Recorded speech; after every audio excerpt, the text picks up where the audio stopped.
Okay, now that we have looked at I'm a Rex classroom and taken a sampling of on-task and active student engagement, we're now going to look at teacher feedback and the quality of feedback.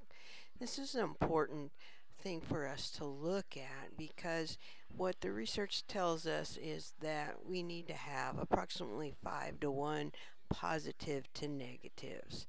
And so when we think about positive student contact, we think about praise statements, we think about points awarded, smiles, eye contact with students, versus negative contact, which would be student contact, which would be reprimands, redirects, that might occur in the classroom, asking students to stop, don't do something, uh, um, threatening that if they continue that consequences will occur, versus giving specific feedback for the positive behaviors and appropriate academic responses that they make.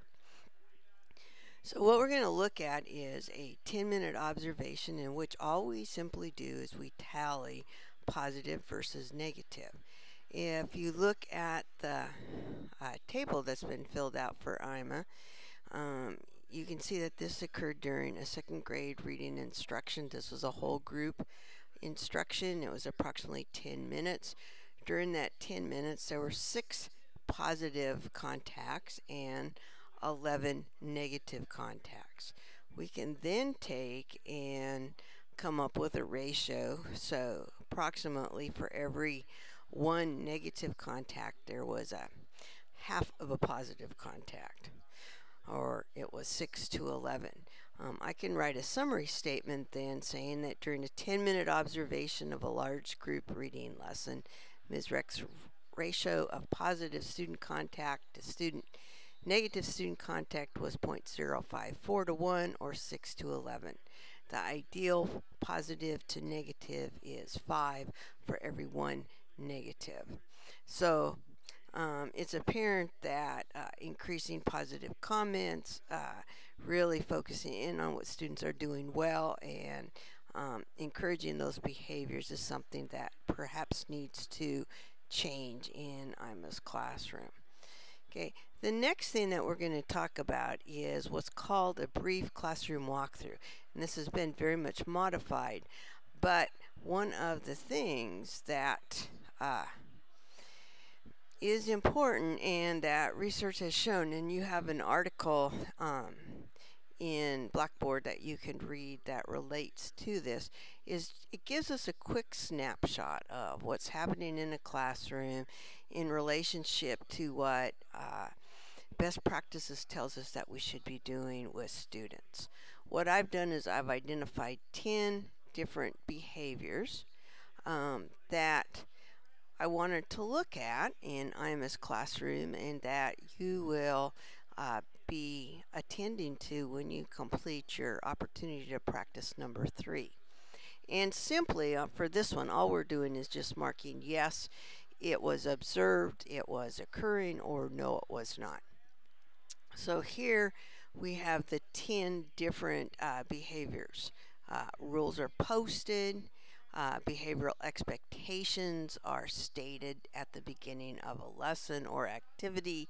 Materials are accessible and organized. Again, this goes along with classroom arrangement and the importance of having appropriate places for everything. Monitoring students on task and academic engagement. Behaviors related to interpersonal interaction, classroom discipline, and self-management are monitored. Feedback for appropriate behavior, corrective prompts for student inappropriate behavior, respect, and 5 positive interactions from the teacher for each of the negative interactions. So again, it's just yes or no. If we look here at the scores that were awarded IMA during this observation, 3 were apparent, The other 7 were not consistent or not apparent during this observation. So during my summary statement then, and this was a 30-minute observation looking at teacher-led reading lesson, 7 of the 10 strategies were identified above as not being consistently performed.